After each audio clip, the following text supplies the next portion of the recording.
And we are the non-profits. I've got enough orange soda next to me to drown a small elephant, so let's meet the rest of the panel, starting all the way on the opposite side. Arden? Hey everyone, I'm Arden. I go by Arden of Eden. I run a little call-in show called the Transatlantic Call-In Show over on the line, Saturdays at 5 p.m. Central. And from time to time, Puck and I will do nerdy things over on my Twitch. Other than that, I'm hanging out with all you guys. Cynthia? Hello, everybody. I'm Cynthia. I am also a nonprofit hanging out with the nonprofits on the ACA where we nonprofit. And I also have a show called The Chronicles of the Revolutionary Nerd. Actually going to be uploading my 3rd episode very soon. I'm excited about that. And yeah, I'm here and can't wait to have this conversation. And as always, we have a special guest. This weekend is no exception. Now, for the people who aren't familiar with how nonprofits does its thing, we will typically pull a number of articles from places all over the internet. And when I say all over the internet, it turns out about 70% of them comes from one website. And today we have a representative of that website, Jessica. Hey there, I'm Jessica Bluemke. I am a co-host of the Friendly Atheist podcast with Hemant Mehta. I give him all his best ideas. He always says that about me.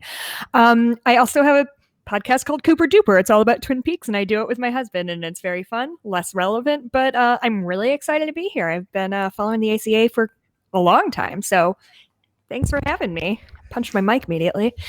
No, I mean, I figure we pull enough material from their websites. We might as well have you guys on the show to speak in person. You owe me personally, is what you're saying. I do. I brought enough orange soda for everybody, but we'll probably drink it all myself.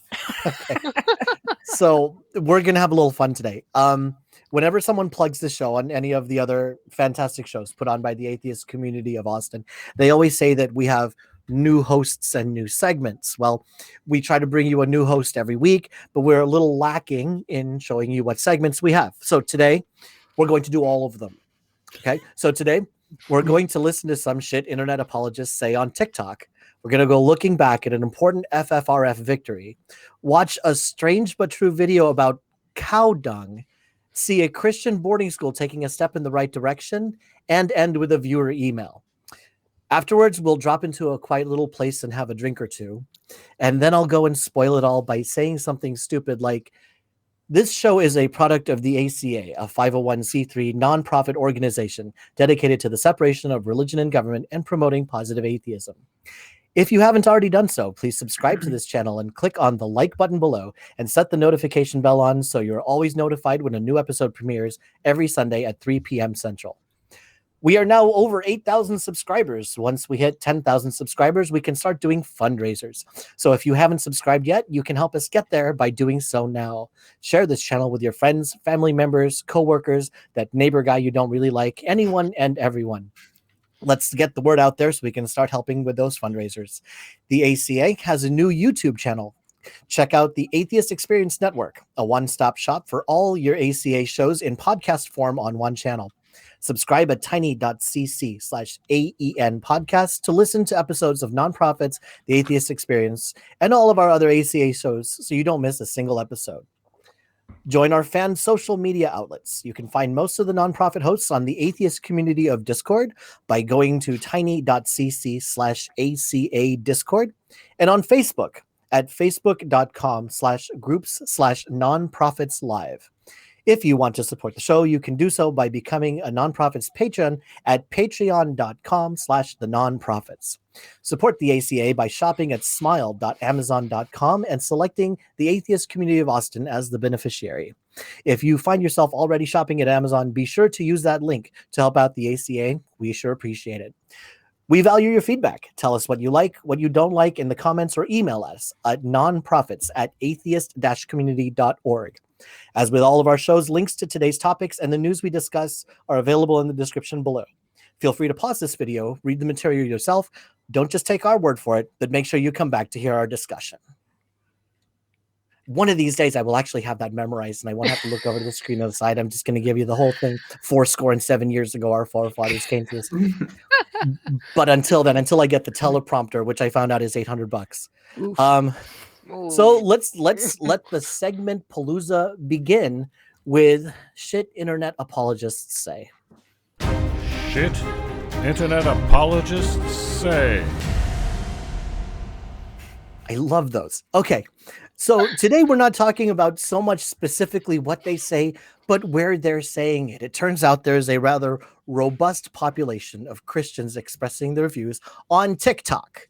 For those of you who don't know, TikTok is a fun little app where they have short form videos, usually 60 seconds or less. And it's kind of taken off in a weird way. Let me go ahead and read directly from the article here, and then we'll start talking about it. Though the Christian population's decline in North America has been well documented, and teens are even less likely to identify as Christians than their parents, the burgeoning of the space on TikTok coincides with research claiming that about 1/4 of believers in the United States say their faith has actually gotten stronger during the COVID pandemic. Having all that time at home to create content certainly hasn't hurt the proliferation of #Christian videos either. While Christians are likely present on every social media platform, the potency of the community on TikTok feels unique. Part of what entices them is what entices anyone. It's easy to go viral. You can make a video, have basically no followers, but then it can gain traction, and all of a sudden it's on everybody's For You page. So I'm going to guess that some of you looked at TikTok for the first time after we found out we're talking about TikTok. That would be correct. Okay, let's have some first impressions then. Yeah. TikTok I have already deemed is not for Cynthia.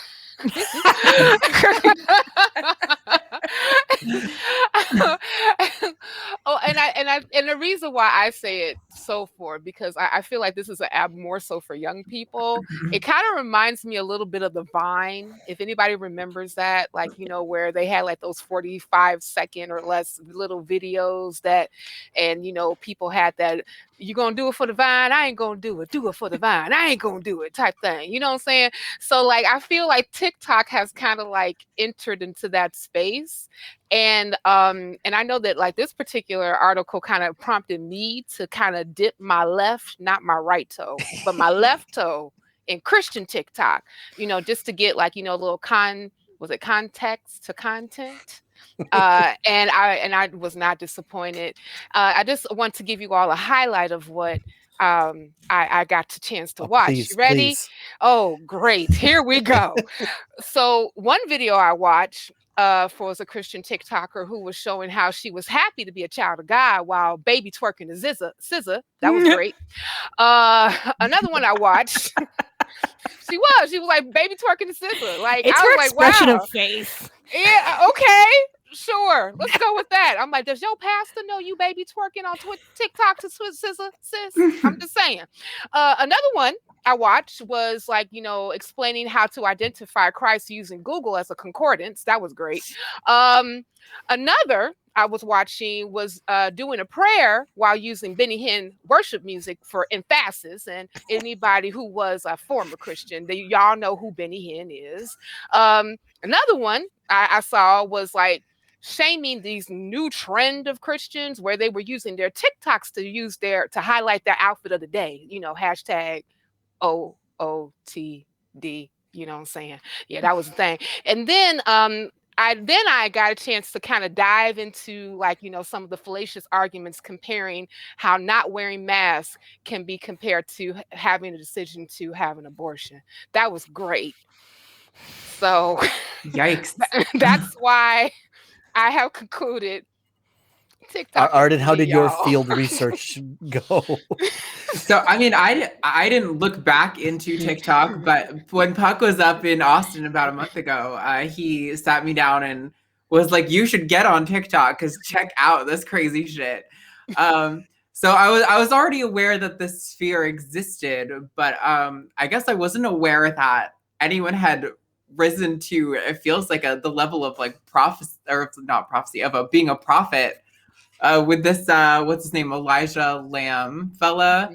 That's wild that they've collected so much behind like single individuals and single creators like that. I think it's definitely cause for concern. I will say that, like, in the article, they mentioned that he was kind of like recognizing that maybe he has some sort of like obligation to like take a step back and like reckon with his responsibility or something.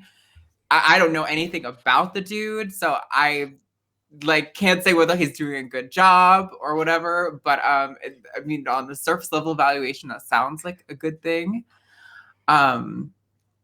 But I mean, yeah, I think that's like my those are my first thoughts from this article. I don't know if Jessica, you had any thoughts. I mean, TikTok, not unlike Vine and Tumblr, those are the things I never got on. I just trusted my friends to send me whatever was funny, and then I didn't have to do it. So like, I don't know anything about TikTok. I'm 35. I'm not allowed to be on that app. Yes, you are.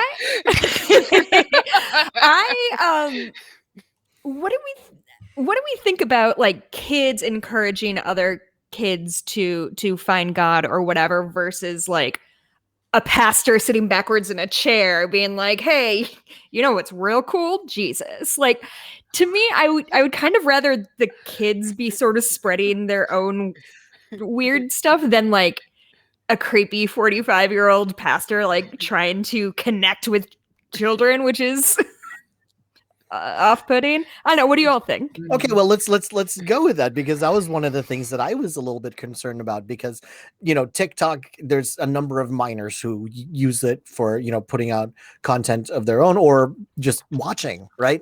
So are there any moral implications here that should be taken into consideration, thinking that adults are going on here? And you didn't look at it much, but there is a very decent amount of straight up preaching on there. So are there any moral implications that should be taken into consideration?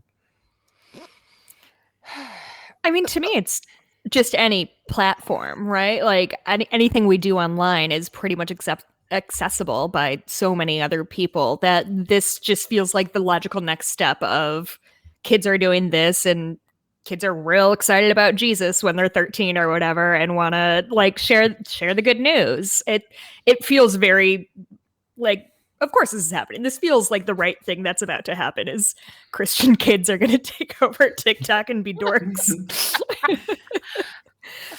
Yeah, I mean, for Jesus.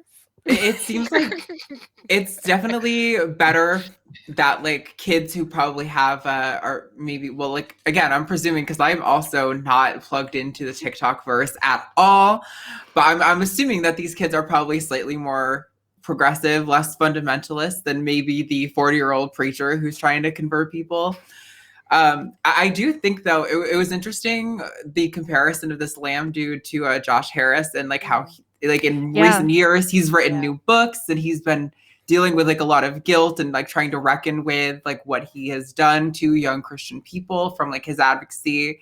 And like I think it would be interesting to see more people like and Josh Harris may have TikTok. I have no fucking clue. But it would be interesting to see people like him getting on to talk about that. I think, if trends are so big on TikTok, I know that whole thing about like reality shifting or whatever was like blowing up on TikTok not that long ago either. Like, it seems like these kind of things can catch fire. Maybe people are talking about like, try to turn, kind of talking about deconversion and deconstruction into a trend. Like, I think that could have a lot of value for these kids to at least know that, like, okay, if you're going to like be expressing these ideas you're coming into, that's totally cool. Like, be yourself, express yourself authentically, but also know that there are other options out there. Like, you don't have to, be locked into like how like awesome Jesus is, man. Like, that's not the only option for you, So when we talk about like, I just want to like just jump this in when we're talking about moral obligations, and I think my mind went back to this as a believer being very young. Well, not very, very young, but when I became like, sold out for Jesus, I was like in my 20s. Well, I was. And it was a lot of pressure being young and also having this having this idea perpetuated to others on being sold out for Christ and still be able to keep certain, things together. Like, you can be young and keep your genitals in check. You ain't got to go out here hoeing, be right for Jesus, I mean, and that, and the Harris book, the Josh Harris book, was pretty widespread when I was in my 20s, because remember, I'm old. So, that whole implication of like, I kissed dating goodbye, and it was a big thing being, taught like not kissing or having any type of like really close, intimate moments with your potential partner until you get married. And I mean, and if you saved yourself and like that was something that you testified about. And so when I see like these young people that's on like a platform of TikTok, my concern is that they are kind of like pushing these notions that are just not realistic. Especially when it comes to, how you should keep yourself as a person that is a believer in Christ, especially when it comes to how you relate to others in like in a romantic sense, and I think that like a lot of these, so-called moral, statutes that one is supposed to keep when you call yourself Christian are just, again, they're just unrealistic. I mean, it's not human nature. That's one of my issues. Okay, so one thing that was just brought up here was the presence on TikTok and how Arden was saying, I was in Austin saying, hey, you should get on here. It turns out there's actually a rather robust community of atheists on TikTok as well. Like our very own Dave Warnock and Kenneth Leonard have TikTok presence, and I'm thinking about others. Notes from Autumn, Apologia. There are others who are out there who are fighting the fight. I suppose my biggest problem is it's really hard to come up with counter apologetics that are short and quippy, because usually they say something short and quippy and then we have to spend 10 minutes explaining it, right? So if we're going to get on here, and I'm still not losing hope that the four of us will have TikTok accounts by the end of the week so we can start going on here. What's the best way, if at all, to fight this? Do you just ignore it? Do you go on there and try to counter it? What do you do? Oh, but that's the thing, Puck. You still got to like 10 minutes that you got to take one choop of what they say and just to let them know that they wrong. You know what I'm saying? I'll be like, even if you think about like some of the call-in shows this even on this particular platform, apologists call in, they rant about, atheist worldview, and then the atheist got to come in and just pull out basically every a list of logical fallacies that this person is actually following at that time. These are these conversations. So like often, and I know for me and a lot of atheists who have said this, that they came to be atheists through reasoning, and reasoning takes some thought. It takes time. It takes, and I don't see how 60 seconds what's going to help with that. And that's why I don't necessarily think that TikTok is for me, but you keep hope alive, Puck. You keep hope alive. Arden, am I any closer to talking you into it? I'm undecided. Maybe eventually it'll be like Twitter. Like 2 years ago, I dipped my toe into the Twitter water, and now I'm tweeting all the fucking time. I spend like 90% of my life on Twitter. So, I'm not saying it's outside the realm of possibility, but I'm not convinced yet. Oh, that's the other one, Shannon Q. She said the same thing. It's like, okay, I dipped my toe in just to see what was there. Now she basically lives on TikTok. It's wonderful. Jessica, are you gonna have a TikTok soon? No, no. I think just no. I would love to come up with something pithy, but absolutely. Actually, fantastic. Okay. So there's a slight lie in there. I do have a TikTok account, but it's literally for one video that I follow, or one like person that I follow, and I get like, I'm the oldest person in the world. I get an email and they're like, this person has a new video. I'm like, oh, good, thank you, Google. So I have one, but I'm a high key lurker. I don't think anyone needs to see my face on the internet anymore. No, this is fantastic. We've now completely turned the tables. Now it's the young hip people who are Christians on TikTok, and then us old fogey atheists can't be bothered to engage on their platform. This is good. It's a turnabout, but I think it'll be interesting to just as any social media platform to really keep monitoring the situation and see what develops from this. Could I pose a quick question relating to Harris and his whole purity culture bullshit thing? Now, I did not grow up in a religious area. My area is pretty Catholic, and the purity thing didn't really hit. Do you think it took off the way it did because kids read that book and were like sharing it around, or do you think it is like parents reading it and like making their kids abide by it? Because I wonder if I don't know. I just wonder if having kids just communicate with each other and removing that sort of parental influence would be, I don't know, get a different result that's less terrible and shamey. I think, I can't speak for everybody, but I know like when I was really in that whole world per se, it was more so my group of folk who were within my age range who were kind of passing this around. And of course, like, the pastors were like amening it, like, yeah, you should, because again, we were always taught to carry this torch rather of keeping ourselves pure and holy and unblemished until we were married, and so I know like it was more like trying to find tools, literature, things of that nature to kind of help reinforce that ideology, and that's kind of how that whole thing came about. But I would not push it to the side that parents, along with other authority figures who happen to be who were younger than I at the time, with their children, of course, that were younger than I at the time, were also kind of utilizing those type of books and things of that nature in order to teach their kids. I wouldn't doubt that at all. Arden, last thoughts on this? I think that I probably agree with Jessica a little bit that I think it's less of an issue, slightly. I think there's probably potential for what it means to be a Christian to morph into something very, very different, because I highly doubt a lot of these TikTok kids are like, doing their daily Bible studies. But regardless, if,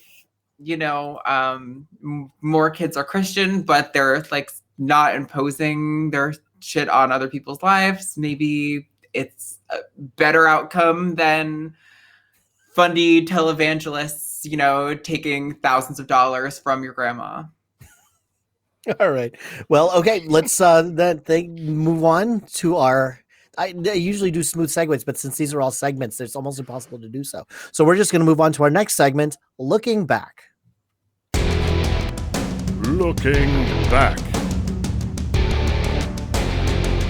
Okay, so we have a fun gimmick for this one. Usually we would tell you the year, but this article got me. It was interesting because I think it'd be interesting. We'll tell you about it, but we want you to try to guess what year this happened. Just because I think it's shocking. I think the answer will be shocking to you. So who can give me a quick summary as to what this court case is about? I believe I have taken on the responsibility, but good to. So you don't want me to express the year before? Yeah, no, not the year, just the gist. The title of this article is FFRF Wins Orange County School Lawsuit Over Literature Discrimination. And essentially, what's happening is in Orange County, a school board in Orlando there was a lawsuit filed against them for censoring the distribution of free thought materials while allowing the unfettered distribution of the Christian Bible. And it turned out that they were pushing through with the lawsuit, and the school board eventually agreed to just say, fuck it, rather than go through a whole lawsuit. We're just gonna throw our hands up and say, fine, do your shit. We're as long as you don't have to do a lawsuit, like do whatever you want. Is that satisfactory? That's a good start. That's a good start, because from there we can start talking about how it is that schools are still distributing religious materials. Why steelman this? Why does the Bible always get a pass? Well, I was a little mixed about this because I felt that, like, you know, if you pass out the Bible and like people are actually reading it, maybe they'll become atheist. Okay, true story. It happened to me. So, okay, but really, why is? I mean, okay, could there be a justification made then that the Bible is a historical document with some value for academic study? Or, I mean, I am a proponent of like teaching about religion in schools if it can be done from a somewhat objective point of view, which I think is sort of where we always hit a very high speed bump. But I mean, I studied literature at Ball State University, not to brag, but I had to read the Bible as part of like my early European class, because guess what? A lot of literary works reference the Bible, and if you don't get the references, you're sort of missing out on part of what's going on. However, that's not what they're doing here, and we all know that. I find these lawsuits so deeply frustrating for many reasons, not the least reason of which that they make the atheists always look like the assholes, which is not something we all need help collectively in looking like. Like, we just look like these big bads who come through and like, I hate your book.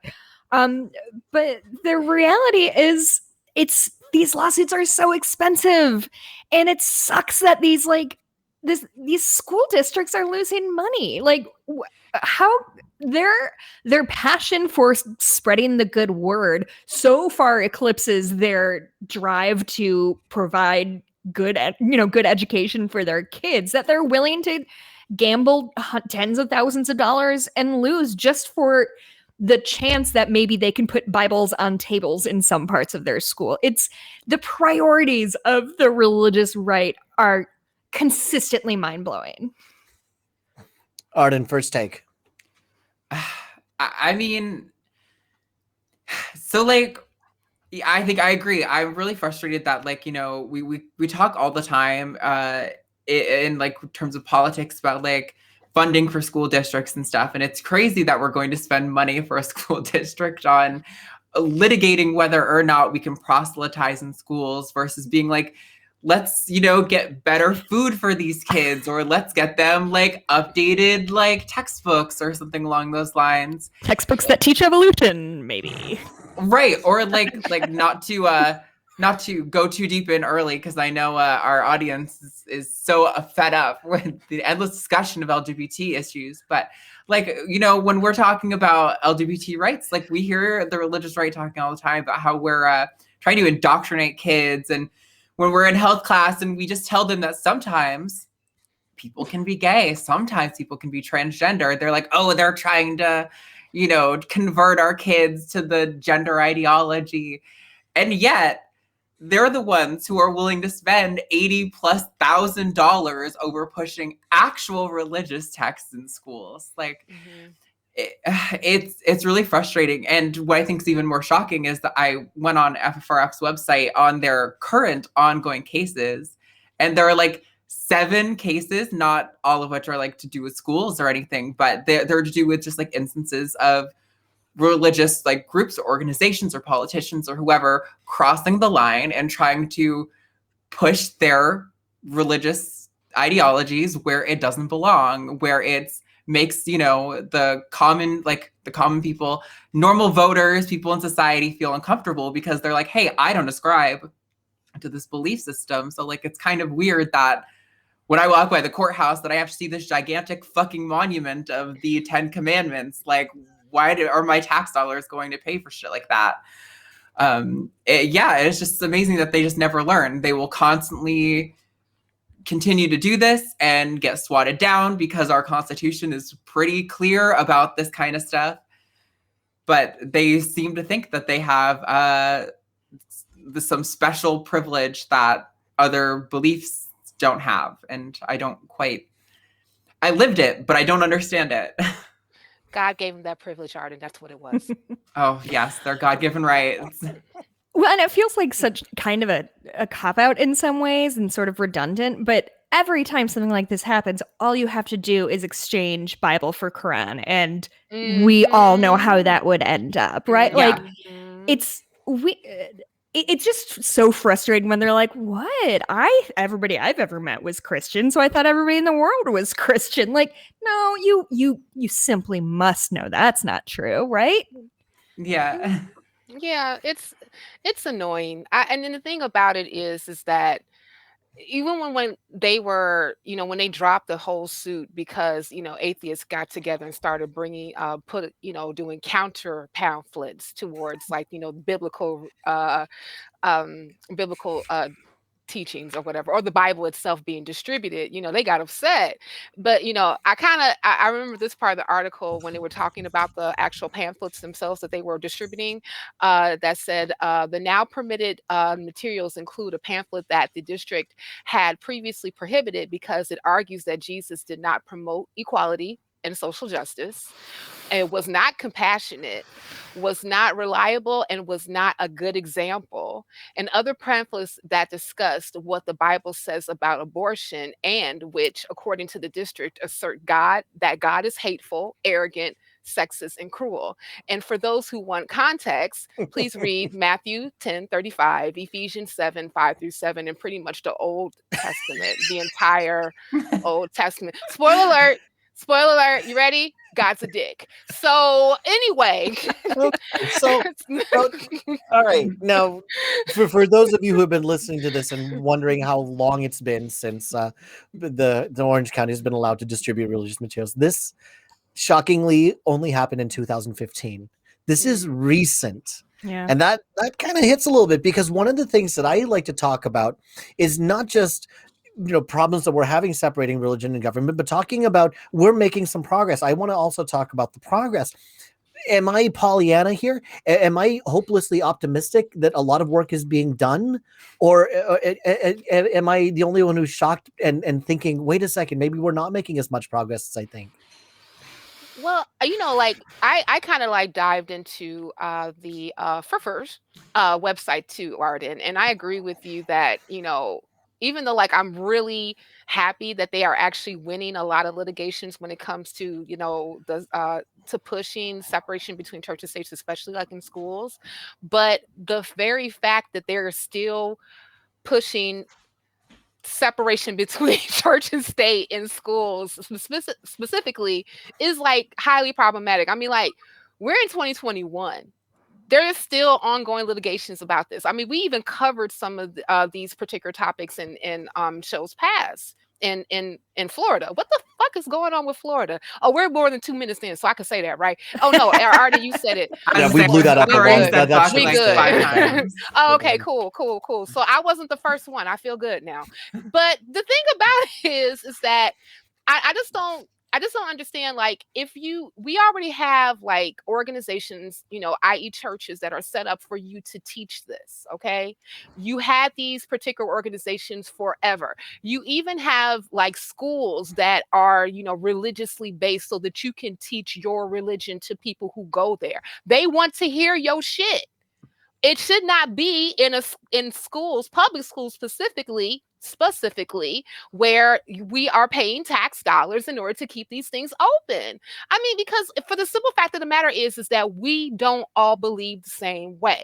And it is not fair. It is not right for if children are coming from a fairly secular home, or even practice a different religion in Christianity, that you are forcing this particular ideology on these kids. It's not right. And matter of fact, even the whole establishment of America came because they wanted to be free from overarching governments that are pushing religions that they did not believe in. So what is the difference here?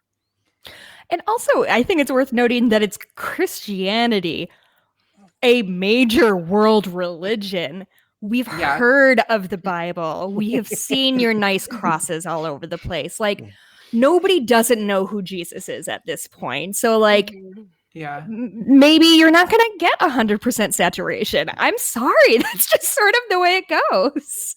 One thing you just reminded me, and then Arden, we'll go to you for last thoughts. When I went to Austin, I stayed at 2 different hotels, and I couldn't find a Bible in any of the drawers. Aw. So Aw, maybe they're not as widespread as they are, or maybe Austin just has its act together. And Arden, what are your final thoughts on this before we move on? I just think the only way that this makes sense, and I think we've all heard this too a million times, is that Christians have thoroughly convinced themselves that they are persecuted in the United States and that they are like as persecuted as any marginalized group, and that any attempt to like one of the cases on the FFRF's website was a judge who had a like mandatory prayer before his sessions, and like that wasn't allowed. And it's like nobody is telling you that you can't come sit down, bow your head, silently do your own shit to yourself, and then proceed with the thing. It's when you try to impose that on everybody else in the fucking room that it's like, no, stop. Like, why do you think that it's acceptable to like rub like everyone else's noses in your piss? Like, that's a weird way to try to control behavior. I don't really understand it. Isn't there a pretty major quote from the Bible when Jesus is like, hey, be chill about praying in public? Like, isn't that a thing he taught? Like, pray quietly to yourself and be chill for fucking once? Well, that's the fun thing about the Bible. Whatever you want the Bible to say, there's somewhere in the Bible that's going to say it. Right? Yeah. But you know what? Thank you very much, Arden, for this lovely segue. Because speaking of rubbing your piss in it, we have a fun little segment here called Strange But True. Strange but true. For this article, just to preface it, there's we'll call it a content warning video that you can click on the link, and please take a moment to watch that video before listening to the rest of the discussion. We will wait a few seconds for you to do so.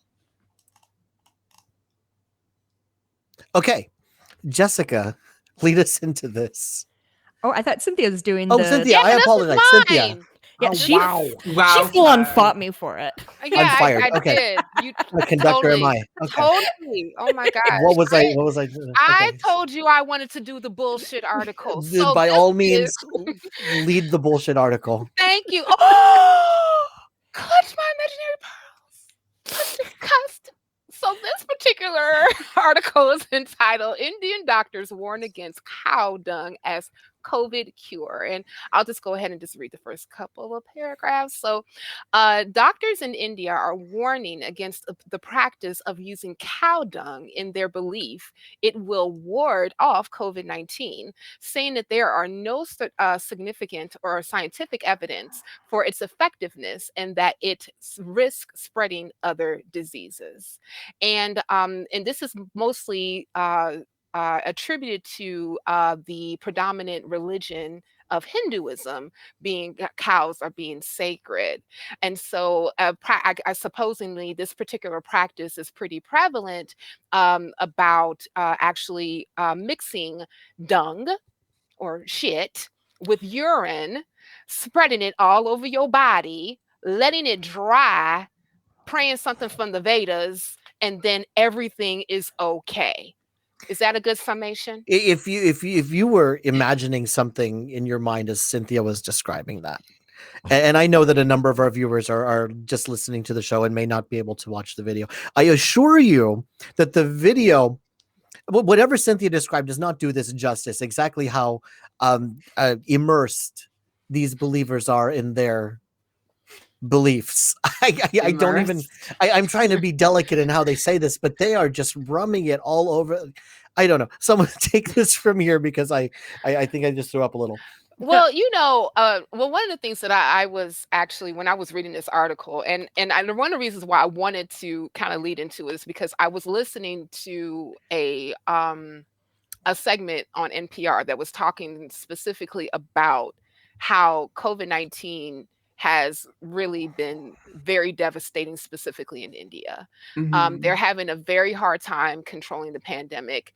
They have a vaccine shortage. There is another variant that's out there, specifically called B.1.617, which is said to be the fastest spreading mutant on the planet. That's very scary. They have a shortage of hospital beds, oxygen to treat the very sick. And I even watched another video where this woman was asking the country to legalize mercy killings because the situation in the country was so bad. See, what basically was the issue was her grandmother was very sick with COVID-19, and they could not find a hospital to take her in to treat her. And so she was just asking if you can please just bring back mercy killings so that we can die with dignity. And this is exactly what she said. And it saddened me because, like, well, one, being a healthcare worker, I've been working specifically on immunization rallies throughout the city that I live in. And so we are desperately trying to get as many people, especially in, marginalized communities, vaccinated, because those are the communities that suffered the most physically and economically and socially because of COVID-19. And when I happened to see how it's being handled or mishandled rather in India specifically. And then seeing this particular article, I saw an intersection between being the issue with religion as part of the problem, and being extremely desperate.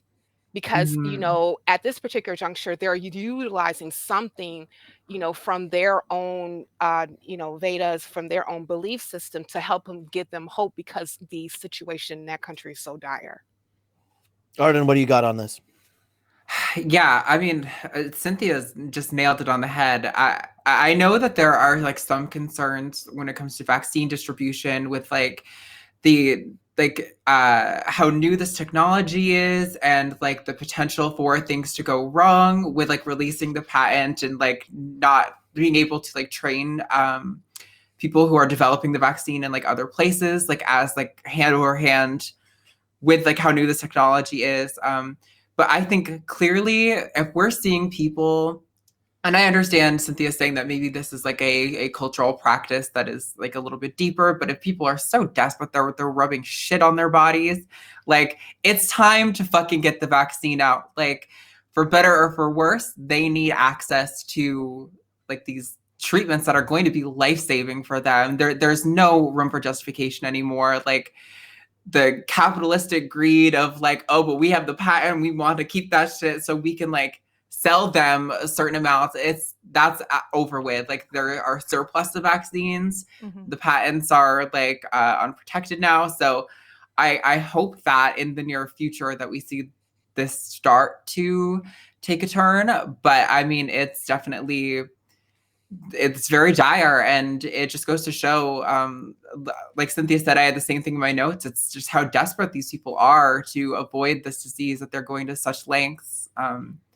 We complain a lot about people who don't wear masks and people who do shit like that in America, but I will take a mask hole over. Like I grew up in a rural farm town in northern Vermont. Like I remember people died who got like exposed to cow manure for too long. It's a highly acidic substance. Like I can't imagine willingly putting that on your body when you're that desperate. And baking in it. I mean, remember, like they're like sitting in the sun praying while this cow shit is being dried on their body. Right. Okay, that's enough orange soda for me for the rest of the show. Yeah. Jessica, what's your impression of all this? I think it's an interesting microcosm of how religion kind of springs up in places where religion was always used as a way to answer questions that they didn't have the answers to. And so for a long time, it was, why does the sun rise? And so they created something around that. And this just really demonstrates that when people are desperate and scared and and not being helped by, big pharma or whomever, they will turn to anything. And it's sad. It's hard to watch happen over there while we have people who are like into vaccine hesitancy now. Like, it's just really frustrating to watch that play out in a country that's highly populated. And it's not, I don't know, it's sad and it's tragic, and it's just a sad story that involves cow shit, I guess. I don't have the stats and studies on this off the top of my head, but I'm sure we can all agree that even without COVID, immersing yourself in animal waste is a very bad practice. So you can spread parasites, bacteria. This way you can catch a lot of really, really bad stuff. I don't know the names off the top of my head. I'm sure someone will fix this in the comments. Okay, so this is already a bad idea. One could even call it a public health crisis. Okay, maybe I'm going too far with that, but I think if enough people are doing it, a justification can be made. So is there then a justification for, forget about the separation of religion and government? Government now must step in and prohibit certain religious practices if they can be shown to be a public health risk. Is there a justification? What do you think? Well, okay, so if we even look at how any type of pandemic that broke out in America specifically in the past, government has stepped in to make people take a vaccine. That happened with smallpox, that happened with with other diseases, and I know that even some of the anti-vaxxers are like really scared and perpetuating a lot of conspiracy theories that that's something that might happen now. But I think that it has to be a point where and especially when science has shown that being exposed to waste, to biological waste, can make you sick, you should actually step in some type of way to actually mitigate this. I mean, because like, here's the thing, even if you're not rubbing yourself in cow shit, you can still consider a cow sacred. Like they don't, like a lot of them are vegetarians. They don't eat meat, right? You can be around the cow, let the cow run free, don't hit the cow with your car or your bicycle, whatever like that. Cool, fine. But, but this particular portion, I think that health risk needs to be something that is looked at higher than making sure that people's religious practices are being honored in this particular case. But the problem is specifically in India that's not happening. I mean, like when I say that they don't have a plan, like they literally do not have a plan. I mean, like the prime minister left India and went to England for almost a month. They have a TED Cruz there too. Okay. Yeah. They got a sorry. Is that too soon? No, not at all. Not at all. You are accurate in your statement. And then you have some of his underlings that are actually doing like the press conferences and speaking to the international press when it comes to what's going on in India instead of the actual prime minister. I mean, here's the thing. I got my odds with our president. I got my odds with the leadership, but at least he is out there talking about this particular pandemic and actually putting in particular things in order to mitigate it. So I can give him that.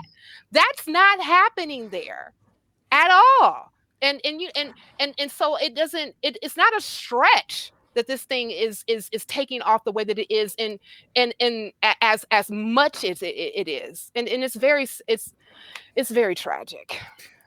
Arden? I'm called a variety of mean misogynistic names because I have a tendency of not really giving a fuck about people's feelings on things like this. Like I'm really over the vaccine hesitancy. I know on Talk Heathen last week, there was someone who was like, oh, we have to be nice to people who are vaccine hesitant because they may have good reasons. Fuck no. People like that should be absolutely embarrassed and humiliated that they are so privileged in their life that they have never had to see a pandemic so destructive that they are able to be like skeptical, and that's not skepticism, by the way, cynical is probably a better term, cynical about the effectiveness of vaccines. It's just, I have no like empathy for people like that. Like, until you live in a country where your best bet is to go rub cow shit on yourself, like, boo-hoo, take the fucking jab, get over it. That's how I feel. Jessica, close this out for us. Yeah, I mean, it's just another example of how science helps get us out of pandemics, and religion gets us rubbing cow shit on our bodies. Like, that's it seems like, okay, anybody just walking in and tuning in at that moment would think that we're exaggerating. I assure you, We're audience, that this is not rubbing cow shit all over. This is what is literally going on. Again, the link is down in the description for those who don't believe us, but make sure you have a firm stomach and you're not drinking any orange soda, because that's just I can't even anyway. Or ground beef. Or just, yeah, it's as much as I want to respect people's religious beliefs, turning it into a public health risk, that crosses the line for me. No, I don't respect that. I'm sorry. Yeah. Okay. So now we have I would go so far as to call this the most recent new segment that we have. It's so new that we have never been able to come up with an interstitial for it. Instead, I have the best ever interstitial of it here, which is now in color. We now have a color interstitial for Step in the Right Direction. And as previously stipulated, whenever Cynthia is on the show, Cynthia must sing. So Cynthia, if you could please lead us into the next segment. Sure, and I will do it with percussion. Step in the right direction. Step in the right direction. Yeah, step in the right direction. Let's step in the right direction. My chest hurts. Okay, let's go. Oh, that was so good. That was Oh my God. It's new. Look, we have like no budget. Okay, we have to work with the props that we had. I grabbed a Sharpie 10 minutes before we started taping and started drawing. That was a better song than I had any right to be. It is. We just need to get like a proper backing track for it. Jessica, if you could please lead us into the step. Okay, we gotta recover from the giggles. I've never had the giggles on the nonprofit show. No, I got this, guys. I'm bringing it home.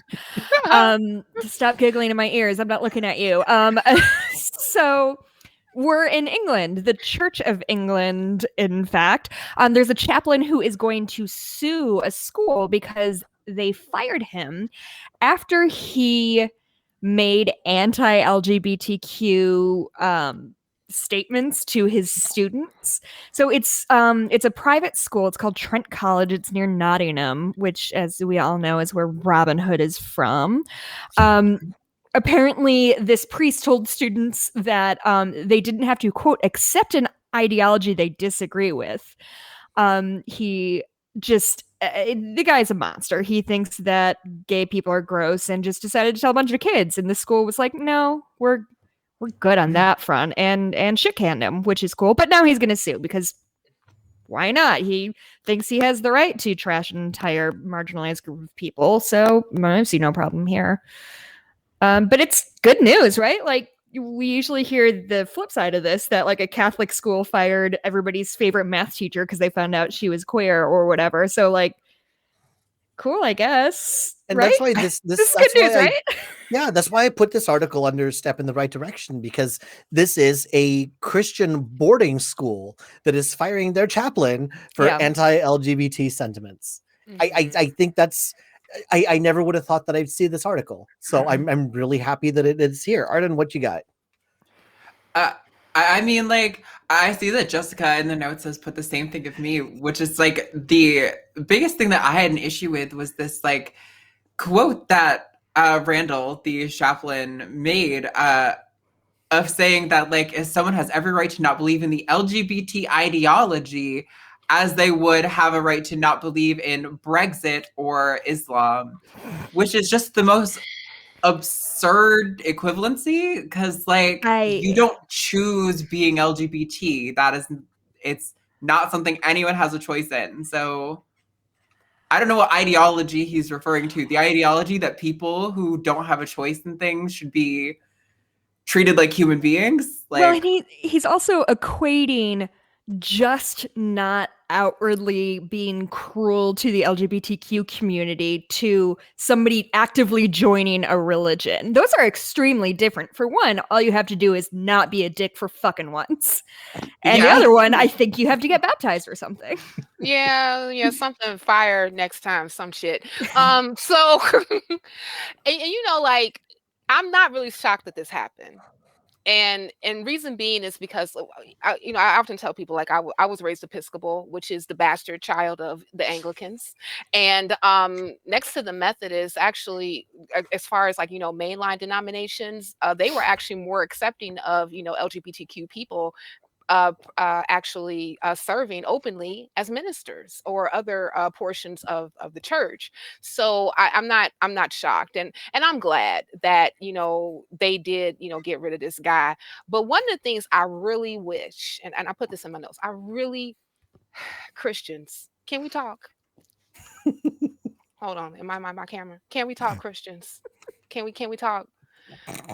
I really need y'all, Christians, hear me. I really, really so desperately need y'all to stop this whole shit about marriage and partnership only be between a man and a woman and all this other crap, and it's against God and all this other bullshit that y'all be saying, not even like, no pun intended, with the last article that we covered. Okay, and I'll give you a reason why, Christians, okay? In your Bible, there is nowhere, not one tiny verse, that has anything adversely to say against women with women sexually. Not one verse. So if that is not even covered in your whole basic instruction before leaving Earth, maybe, just maybe, the other iterations of sexual orientation should be questioned. I'm just saying. So stop it, Christians, along with the other bullshit you're doing, like, with the lawsuits and things of that nature, and try to pass out all the other literature that shouldn't be in public schools. Stop that shit. That's all I'm saying. Thank you. Thank you for putting that so well, because just stop is a real big message I do want to get across to so many people. It's just stop. You don't have to, and you shouldn't. Yeah, and like there are so many other aspects of the Bible that I think the Bible like specifically endorses or encourages certain behaviors that Christians, we know they don't believe. So we know they have some sort of ability to interpret what morals are good in there and what ones aren't. But for some reason, when it comes to consensual sex between two adults, they're like, nah, nope, I don't give a fuck if no one was hurt. I don't care if it's consensual. I don't care if y'all walk away with like your mind blown, having an amazing time, feeling awesome. Like, that is wrong. And you're going to burn in hell for all of eternity for doing that. And if you try to tell me otherwise, you're pushing an ideology. Like, there's just, I don't know. That's really disappointing. Okay, so one thing that I wanted to call attention to here is that according to the article, it was a student-led movement that started this whole thing, and I seem to recall an incident in the recent past here that we talked about on Nonprofits, I believe, about a student in a school here who recorded her teacher, her chemistry or science teacher, spouting off some. Wow, I don't even really want to get back into it, but it was pretty heinous. Students are taking a lot of matters into their own hands, and I'm honestly kind of proud about that. Like, I don't know that I would have had the intestinal fortitude to stand up to teachers in this way, but it is impressive to see that students nowadays have absolutely no problem standing up for their beliefs. It does give you hope. It does. And the reason being is because, like, I do appreciate that a lot of these sensibilities that, are archaic, especially when it comes to, how people should love one another, are starting to fall to the wayside.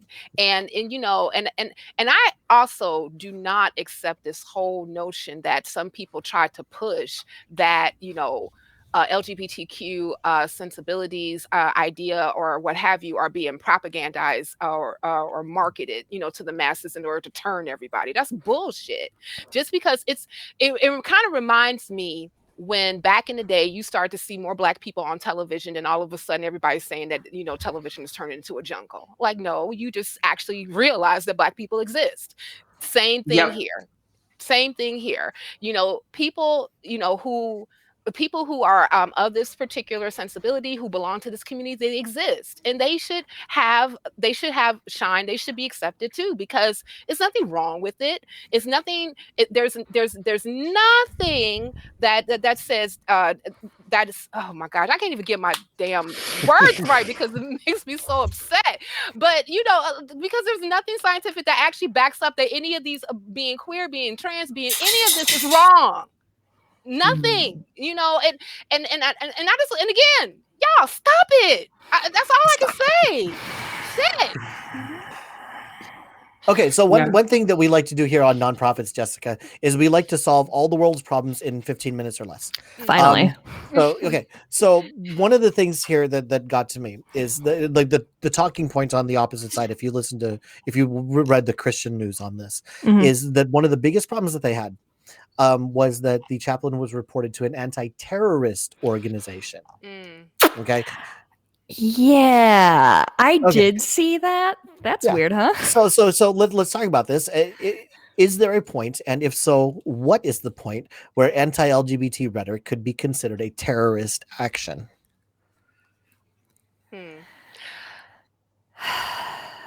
That's a really interesting question, because ostensibly anytime anybody is making life actively more difficult for the LGBTQ community, that is in itself an act of terrorism, because like the definition of terrorism is what? Just people doing something that causes fear to others, right? Like, is that, I guess I don't know, but I talked a lot about it, so it can be pretty broad. Google. So we should ask Google. What does Google say? Because Google. Well, terrorism would be more about, like, instead of taking on military targets, it's causing a disruption in the daily lives of citizens. Which, so under there, that's a pretty broad definition, and you might be able to justify it. So well, according to the omnisciency of Google, it says that terrorism is defined as the unlawful use of violence and intimidation, especially against civilians, in the pursuit of political aims. Okay. Now, so if I were even to take a portion of that and equate it to what went on here, specifically with this teacher, we can say that part of this is terrorism. Only, and the reason being is because if you have people who are either allies to the LGBTQ community or are LGBTQ themselves, and they're constantly hearing this rhetoric that's adversely against them, that is an act of violence. That's an act of intimidation towards me, or whomever who happens, whatever, you know what I'm saying? So I mean, like, I don't. Even if it may seem to be a bit extreme to say this is actually being reported to a terrorist watchdogs or what have you, I mean, like, I can understand it just by the definition alone. I'm just saying. Yeah. I guess it just feels like, whether or not it's definitionally correct, it just feels like those aren't the people who are going to be most equipped to deal with a teacher in a classroom being a dick. Like, I'm not sure what their plan was after report this man as a terrorist, and then he's gone forever, I guess. Yeah, and we're going to whisk you away. To be fair, the organization that the chaplain was reported to did say that this does not meet the standards for which we would investigate as a terror investigation, but the school still decided that action should be taken on the still step in the right direction. Even if it's not textbook terrorism, it was still actionable enough that something needed to be done. Arden, you want to close us out on this? I guess my last thoughts on this are to all the people all the Christians and the conservatives who think like LGBT people are spreading propaganda and they're trying to convert people. Like, if you listen to people say that you can have sex with someone of the same gender, or that if you have a feeling that you are a different gender, that you can transition, if you think that has the potential to convince someone, maybe, just maybe, I'm putting this out there on the table, I could be wrong, you might not be straight or cisgender. If you think you can be convinced to want to like put certain parts in or on your body, it could be that you just want to do that and not that people are trying to convert you. But those are my last thoughts. Oh, all right. Well, you know what? We have here, since we're talking about LGBTQ issues, we do have the newest segment that we have ever done. It's so new, I've never even seen this interstitial. I'm seeing it for the first time as I announce that we are now going to be looking at our viewer email. Viewer mail. That slaps. All right. Okay. Well, that was a bop. Okay. So intense. So this Very. is an email sent to us from Kevin in New Zealand, who asks, why is there an apparent obsession with LGBTQT, I'm reading this directly from the email, LGBTQT issues with your community? In my country, people identifying as members of that community quietly get on with their lives without the need to get in the faces of non-LGBTQT people. Sorry, this is my first time on here. This is a listener or viewer. This of is a this viewer program. who emailed. This is an email that we got, and I thought it would be fun to address this particular issue on the air. Yeah, this is a comment that we actually get all the time. I run a show about trans rights. I talk about trans rights all the time. So I know whenever I talk about it, people are always super fucking butthurt that I'm suggesting that maybe trans people deserve healthcare. But the kind of my first feeling on this is, so this viewer is from New Zealand, right? And I think, first of all, this is a display of how fortunate they are to live in a country like New Zealand. New Zealand is not by far the best country to live in for LGBT people, but it is very good. It is far better than the US or the UK in terms of access to rights for trans people and LGBT people generally. But like, also, I would love to never have to talk about trans rights. I would love to stop having to defend myself in terms of my access to healthcare, my access to housing, my access to jobs, my access to dignity in relationships with people. I would love to not have to talk about that. But the fact of the matter is, there are legislators right now who are trying to make it so that any establishment, this just passed in Tennessee, that allows trans people in the bathrooms that they choose has to put a big sign on the front of their restaurant or their business, like this is like some like restaurant that only serves white people back in decades ago. There are states that are trying to suggest that giving kids access to the internationally recognized best medical practice for children is child abuse, such that they can constitute them being taken out of the homes of their parents. Like, I would love to stop talking about this shit, but the fact of the matter is, the fact that trans people and gay people and bisexual people and queer people generally, the fact that we exist and that we exist proudly out in the public is something we've had to fight for. And it's something it's intimidating and scary. You don't understand what it's like to have to go apply for a job and to not know whether this employer is someone who hates people like me. And I'm going to have to jump through hoops to prove myself. I have to start acting as much like a cis person as I can to try to make sure that I can pass through their sensibilities of not hating me, or maybe make them hate me slightly less. We have to work so fucking hard to exist in our current society. And don't get me wrong, we've made great strides. We have it a lot better than maybe we did a couple of decades ago, but it is nowhere near what it's like to be a non-LGBT person. You get to just exist kind of ignorant of your gender, ignorant of your sexuality. All those things are respected and expected of you. That's not something we get to have. And that is almost directly because of the stronghold that religion has on our culture. So when you're coming to a channel that's about atheist activism, yeah, you're going to hear us talk about LGBT issues a lot, because a lot of the people who have been impacted by religious structures are LGBT people. That is a massive part of activism for us. And like, I'm fucking sorry, get over it. Like, I don't know what to tell you, man. Like, boo-hoo, you have to hear about us sometimes. Like for me, honestly, living the simple answer for me for this is the reason that we have to keep talking about it is because they keep talking about it. Right, they're the ones who are bringing this up, and we're just trying to fight for our share of that space. They say something, we have to come back on it, just at the very worst to prevent the spread of misinformation, right? And now I suppose what we just talked about this on Friday, Arden, we were on Truth Wanted, right? And there was someone who left a comment on there. Now, there was no way that we would have known that this comment was left at the time we picked this email, because this was chosen just a few days before that show was.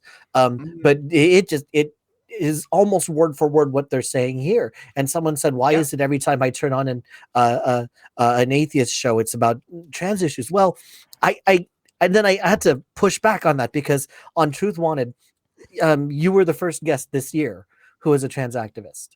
The first guest this year, and somehow they thought that all of our shows are about this. It's like, first of all, where's this idea coming from? And second, again, we do it because they do it. If you remember Sean McDowell, have you guys heard that name? Sean McDowell is a internet, well, not just internet, but he's a popular apologist. And he had a conversation with a progressive Christian, and they were talking about what are the irreconcilable differences between evangelical Christians and progressive Christians. And they were fine about some of the theological differences. They were fine about the individual practices and where prayer fits. The one place where they could not find any common ground was LGBTQ rights. The one place where they said this is an irreconcilable split, and this is why evangelicals and progressives are always going to be different, was this one issue. So it's not even us saying it, okay? They're saying it. We're just trying to make sure that the right voices get heard. Someone else take over. I got a little heated there. Jessica, what do you think? Okay. I think I also kind of want to address, do you still have that email pulled up? Did they say something about forcing it down your throat or something? Get in the like faces that? of Get in the faces. Yeah. That is, I'm a cishet woman, so I don't want to speak on behalf of the LGBTQ community. I do want to speak on what that definition of like in my face is, because it seems to me that a lot of times what they're viewing as like, oh, so in your face is like having a picture of them and their partner, and they're like, oh my god, everything you are is about being gay. Like, well, no, that's just a picture of them and their wife. Like, that's not, you have one of you and your kids. Like, you're not trying to shove kids down people's throats. Like, it's this weird dichotomy of just existing is really frustrating to people who are, for whatever reason, whether it's religion or whether it's apparently like this dude just kind of a dick about it. Like, they don't, sorry, I called your listener a dick. I'm sure they're nice listeners, but like, I just, this sort of concept of like, oh, hey, it's me and I identify as this, or I have my pronouns in my Twitter bio, or whatever people are furious about for some reason. I like, fucking deal with it, dude. Like, what the fuck are you deal with it? How is this a problem for you? I'm sorry, I also got heated. Yeah, no, that's some snowflake shit. Like, oh my god. So, so I actually work for a clinic that was started to specifically treat gay people. back in the 70s. They were open once a week because they were not able, gay people specifically, were not able to go to the hospital to get treated. And this is when we started to see the inceptions of the HIV AIDS epidemic. And I remember when I was interviewed for my position, I was asked, how, as a cisgender woman, do I deal with my privilege? And I kind of looked at them for a moment, and I was like, "When houseway, I privilege. I have no privilege. I'm a woman and I'm Black. There is no privilege here." But I had to think about it before I answered them, because one of the things, like you just mentioned, Arden, is that I don't have to justify my sexuality, and I don't have to justify my gender identification. I identify the way that I was identified as I was born, right? And there is, and I know that I personally have been extremely humbled when I became a case manager and I case managed transgender women. I became extremely humbled because there is an additional uh, weight that they have to carry because of how they identify when it comes to their gender. As you said, I don't necessarily have to be concerned about, this is like some language that, was that I became privy to. I'm not clocked for my gender. Okay. And for those who don't know what that means that basically people are trying to figure out if you were born man or woman in that particular fact, right? So I'm not clocked for that. But they are. I had one of my patients who was really hoping to get this job, and because they really needed income. I mean, well, we all do, but they were really, really hoping to get this job. And they told me specifically, Miss Cynthia, I really think that the guy was clocking me, and he said that he will call me, but I never heard from him. And that's a real thing. So, one of the things that I would invite Kevin to do is two things. Number one, check your privilege, because there's a lot of things that you take for granted. I'm assuming, being a cisgender man, that trans people, or even us being as a heterosexual man, I'm just assuming that you don't necessarily have to deal with. So check your privilege. And another thing, you also need to understand that countries are not governed the same way. New Zealand is highly progressive in a lot of areas that the United States has yet to catch up with, especially when it comes to healthcare. Okay. So if we're, and again, like Puck was mentioning, we talk about it because y'all talk about it. But the thing about it is that LGBTQ people are not normalized. They're not. We're getting to the point where it's being the community is being talked about more and being accepted more, but it's still not a normal fabric in society. So the reason why we keep talking about it and keep bringing these things up and keep talking about these particular issues that affect this community is because it's still very relevant. So chill, man. Just chill. Yeah, I mean, like, and this comes with like any of the like protected classes. Like, I mean, aside from like religion, like, well, even in certain cases of religion, because like in the case of like being Jewish, that's also like a bit of a like an ethnic thing as well.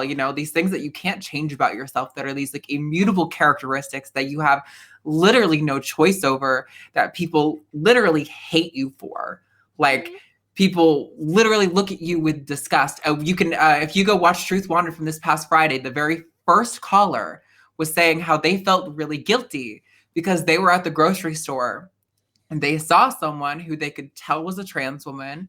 In the community, we would say they're visibly trans, and they felt a disgust reaction, and they felt bad about it, but they noticed that that was their first emotional reaction.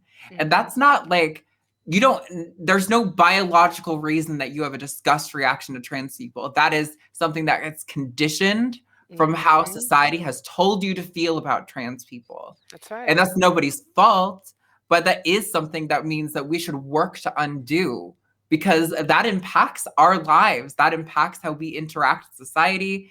And the data shows pretty clearly that being integrated into society, having acceptance from like your employers, from your religious leaders, your community leaders, your parents, having them use the right pronouns and the right name, bring your like your quality of life, your depression, your suicidality, all the typical things that we associate as being like inherently an issue of trans people, down to the same levels as their cis peers. Mm-hmm. Just being respected and treating like humans takes such an immense weight off our shoulders that we are just as likely to kill ourselves as a normal person. We're just as miserable as all the rest of you fucks out here.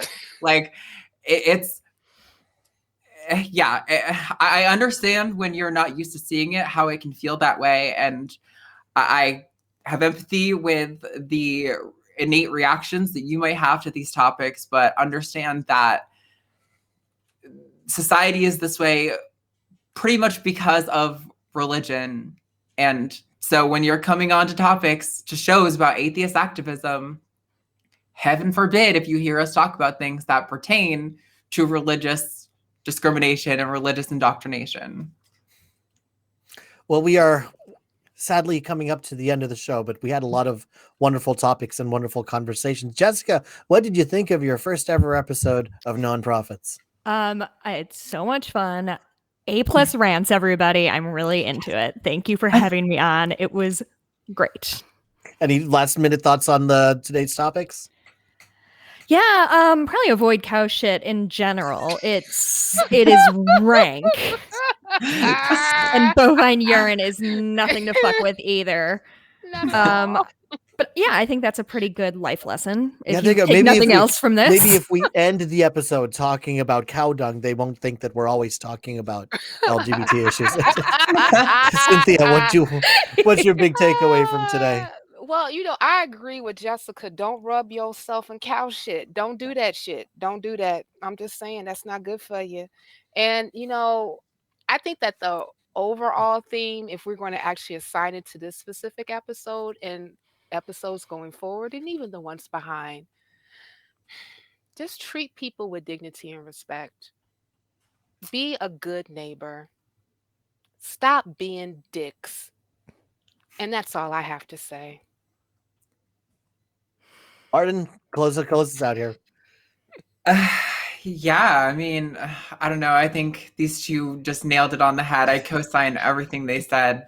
Don't rub cow shit on yourself. Care about, your fellow man. Like, let's get some vaccines over in India. Like, don't be an asshole about it. Like, the free market is not worth getting the super mutant COVID strain global. Like, let's not go that way. And like, give a fuck about LGBT people, we literally have not done anything to hurt you. We are just here. That's what's bothering you. So. Okay. So here's my big call to action for everybody here. Unlike most of the other ACA shows, which have a call-in capacity where people can call in and talk about what they would like to, we don't have that here. We have the comments and we have email. Okay, these are the best ways to get a hold of us. I would love to see enough emails that we can do an entire show just reading reader mail and responding to it. Okay, I would love that. And there's our email address right down there at the bottom, nonprofits@atheist-community.org. So my big call to action for everybody listening to this right now, and it doesn't even matter if you're listening to it live or if you're listening to the pre-recorded podcast, because we're always going to be here listening. If you have an article that you would like us to go over, or if you just have a question for us that you would like us to answer on the air, hit us up in our email. I wish there was enough of this. The reason we've never done the viewer email interstitial that you just saw is because we're not getting enough meaningful response. Okay. If we could get this, I would love to have this be a much more regular feature. And I think it would even be fun to have an entire mailbag episode.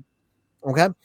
So thank you everybody for joining me. This was a lot funnier than most episodes of Nonprofits that I've ever done. And if anybody, they were just hassling me before the show because I tend to be all goody and be the non-swearing one. I was actually the first one to swear. Go back on the tape and you can see I was the first person to swear. on today's episode of What Nonprofit. swear? I was. I was. Whatever. You are So, so edgy. I'm a foul person. Yes, I am. And so thank you everybody for joining us, and to our viewers, till next week, don't rub yourself in cow shit.